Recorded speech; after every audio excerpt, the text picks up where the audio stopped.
क्या प्रूफ? उसका कारण है कि अभी टीईटी का एग्जाम आज ही आपको पता होगा कि लीक हो गया, तो ऊपर मैसेज गया है कि तो धर्मेंद्र प्रधान की नाकामी साबित हो रही है।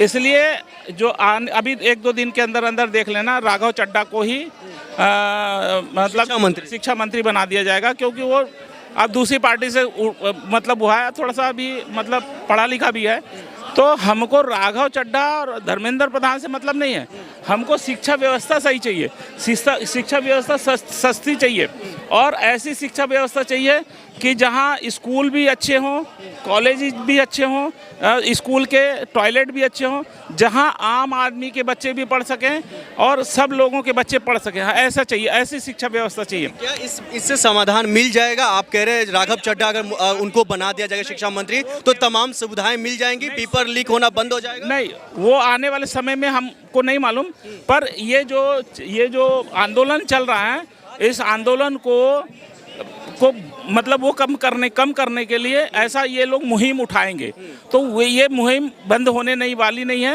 और ये आंदोलन और बड़ा उग्र होने वाला, मतलब और बड़ा होने वाला है। उग्र का मतलब गलत हो जाता है, और बड़ा होने वाला है और ये आंदोलन चलता रहेगा। और जैसे जैसे इनकी नाकामियां सामने आएंगी और नाकामियों के खिलाफ हम लोग आंदोलन करते रहेंगे। और आने वाले 2027 में एक मैसेज जाएगा यूपी से, यूपी जब ये लोग हारेंगे तब मैसेज जाएगा और फिर केंद्र की सरकार को भी 2029 में हम लोग, क्योंकि ये व्यवस्था इतनी लचर हो गई है, खराब हो गई है कि आने वाले समय में हम लोग अब झेल नहीं पा रहे। अगर कैबिनेट में फेरबदल होती है, अगर उनको कुर्सी से हटा कर कोई और दूसरा मंत्रालय दे दिया जाता है, तब आप लोग खुश हो जाएंगे? कौन?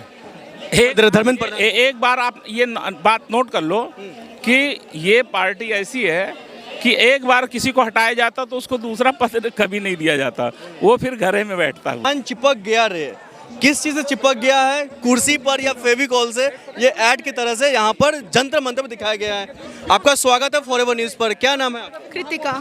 दीपिका जी, कृतिका जी, आप फेविकॉल से जो है इनका कंपेयर करें, चिपक गया, वाकई में चिपक गया? जी, वाकई में चिपक गए हैं। कहा जा रहा है कि उनको मोह माया है कुर्सी से या कामकाज को लेकर के, किस तरीके से आप ये मतलब ऐड की तरह से आप दिखा रहे हैं? क्योंकि अभी तक भी उनका कोई बयान नहीं आया है प्रोटेस्ट को लेकर। इवन अगर मेन स्ट्रीम मीडिया की बात करें तो वो इस प्रोटेस्ट के बारे में कुछ भी नहीं बोल रही है। लेकिन कॉकरोच को लेकर के बयान आया है उनका, दहशतगर्दों का भी। हाँ, आया है।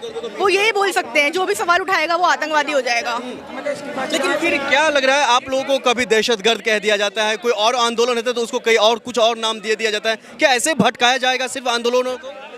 मुझे तो लगता है ऐसे ही भटकाया जाएगा। लोग ऐसे ही भटकाते हैं, अपने पर बात आती है तो हर कोई भटकाने की बात करता है। आतंकवादी बोल दो, कुछ बोल दो, मेन स्ट्रीम मीडिया वही दिखाता है। और हमारे जो पेरेंट्स हैं, इवन मेरे पेरेंट्स भी हैं, वो भी ऐसे बात को यकीन नहीं मानते। अभी भी जब मैं यहाँ पर आने वाली थी, मेरे पापा यही बोल रहे थे कि क्या होगा वहाँ पर जाकर, ऐसा नहीं होता है। मेरे खुद के खैर पेरेंट्स नहीं समझ रहे हैं इस बात को, पापा स्पेशली, मम्मी तो समझती है खैर।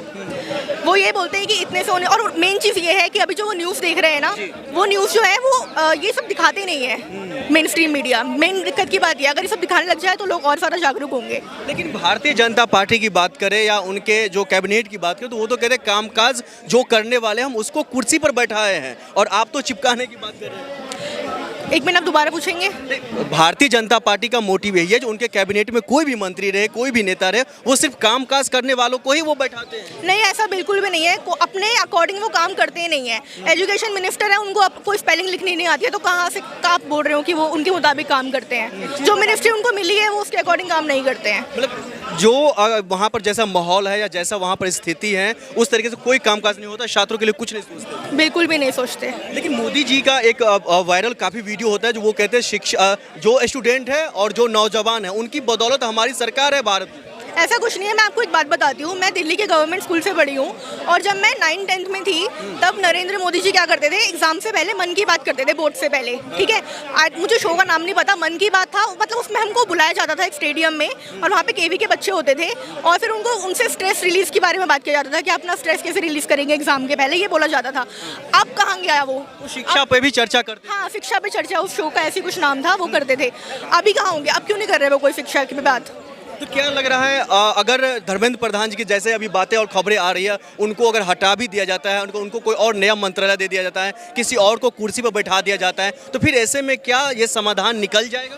नहीं, एक्चुअली अगर समाधान, अगर वो कुर्सी पर भी बैठे रहेंगे कोई बात नहीं, लेकिन जनता जागरूक हो गई है। मेन काम था जनता को जागरूक करना और वो काम अच्छे से हो रहा है। तो फिर ऐसे में क्या ऐसे ही चलता रहेगा प्रोटेस्ट में, अगर इस्तीफा नहीं देते या उनको बर्खास्त नहीं करते हैं तो? देखिए, इस्तीफा नहीं देंगे, पता नहीं वो देंगे कि नहीं देंगे, बट मेन काम है जनता को जागरूक करना, वो हो रही है। जनता जागरूक हो रही है। जी। तो फिर क्या लग रहा है, सिर्फ जागरूक एक तरफ हो रही है जनता, दूसरी तरफ वो कुर्सी छोड़ नहीं रहे हैं, तीसरी तरफ जो है कल से अनशन पर बैठने की बात हो रही है, सोनम वांगचुक साहब आएंगे, तो फिर प्रदर्शन ऐसे ही कंटिन्यू चलता रहेगा? जी, चलता रहेगा। मेन काम है जागरूकता, और जागरूक जनता हो रही है। यहाँ पर भीड़ जो है वो दिन प्रतिदिन बढ़ी जा रही है, और यही अच्छी चीज़ है। यही जो मंच है उसका मेन मोटिव है। बहुत शुक्रिया। थैंक